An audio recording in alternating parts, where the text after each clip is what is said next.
Story 8 of Abaft the Funnel by Rudyard Kipling. This recording is in the public domain. Story 8. The History of a Fall. Mere English will not do justice to the event. Let us attempt it according to the custom of the French. Thus and so following. Listen to a history of the most painful and of the most true. You others, the governors, the lieutenant governors, and the commissionaires of the Oriental Indias. It is you, foolishly outside of the truth and prey to illusions so blind that I of them remain so stupefied, it is to you that I address myself. Know you Sir Cyril Wollobie, K.C.S.I., C.M.G., and all the other little things? He was of the sacred order of yourself, a man responsible enormously, charged of the conservation of millions. Of people. That is understood. The Indian government conserves not its rupees. He was the well-loved of kings. I have seen the Viceroy, which is the Lord Maire, embrace him of both arms. That was in Simla. All things are possible in Simla, even embraces. His wife! Mon Dieu, his wife! The hurried imagination prostrates itself at the remembrance of the splendors orientales of the Lady Cyril, the very respectable the Lady Wollobie. That was in Simla. All things are possible in Simla, even wives. In those days I was what you call a schnob. I am now a much larger schnob. Voilà the only difference. Thus it is true that travel expands the mind. But let us return to our Wollobies. I admire that man there with both hands. I crawled before the Lady Wollobie, platonically. The man the most brave would be only platonic towards that lady, and I was also afraid. Subsequently I went to a dance.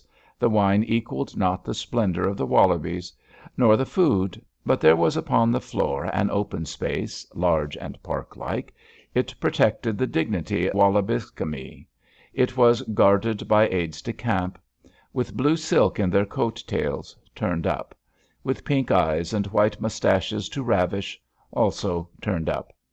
To me addressed himself an aide de camp. That was in Simla. To-day I do not speak to aides de camp. I confine myself exclusively to the cab drivaire. He does not know so much bad language, but he can drive better. I approached, under the protection of the aide de camp, the luminosity of Sir Wollobie.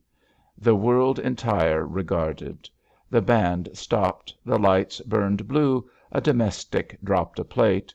It was an inspiring moment. From the summit of Jakko 45 monkeys looked down upon the crisis. Sir Wollobie spoke.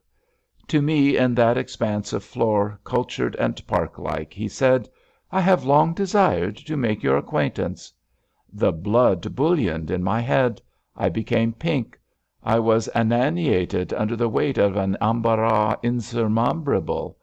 At that moment Sir Wollobie became oblivious of my personality. That was his custom. Wiping my face upon my coat-tails, I refugied myself among the fools. I had been spoken to by Sir Wollobie. That was in Simla. That also is history.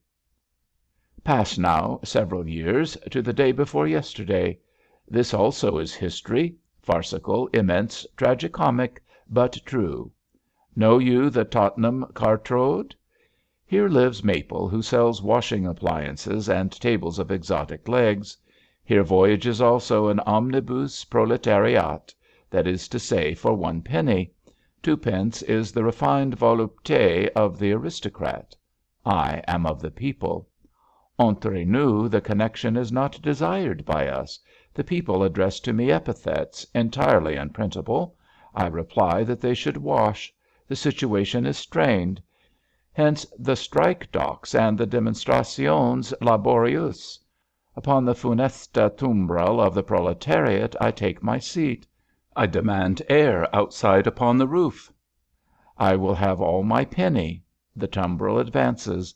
A man aged loses his equilibrium and deposits himself into my lap. Following the custom of the brutal Londoner, I demand the devil where he shoves himself. He apologizes supplicatorically. I grunt. Encore the tumbril shakes herself. I appropriate the desired seat of the old man.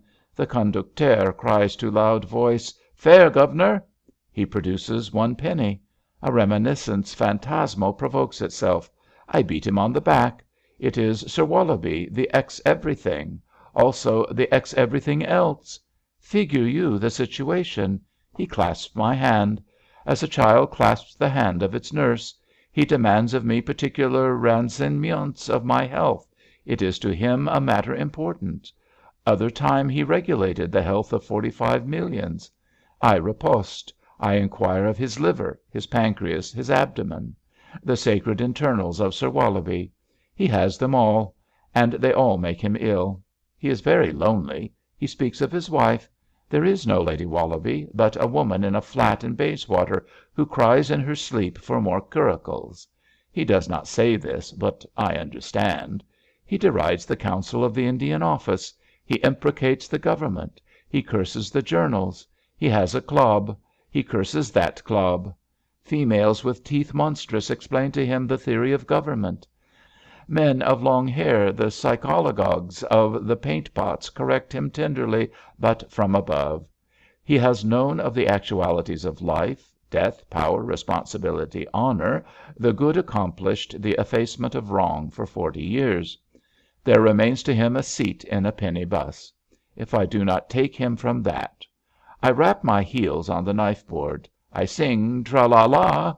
I am also well disposed to larmes. He curbs himself underneath an ulster and he damns the fog to eternity. He wills not that I leave him. He desires that I come to dinner. I am grave. I think upon Lady Wollobie, shorn of chaprassis at the club, not in Bayswater. I accept. He will bore me effusively, but I have taken his seat. He descends from the tumbril of his humiliation, and the street hawker rolls a barrow up his waistcoat. Then intervenes the fog, dense, impenetrable, hopeless, without end. It is because of the fog that there is a drop upon the end of my nose, so chiselled. Gentlemen the governors, the lieutenant governors, and the commissionaires, behold the doom prepared. I am descended to the gates of your life and death, which is Brompton or Bayswater.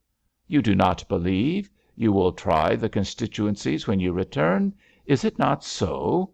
You will fail, as others failed. Your seat waits you on the top of an omnibus proletariat. I shall be there. You will embrace me as a shipwrecked man embraces a log.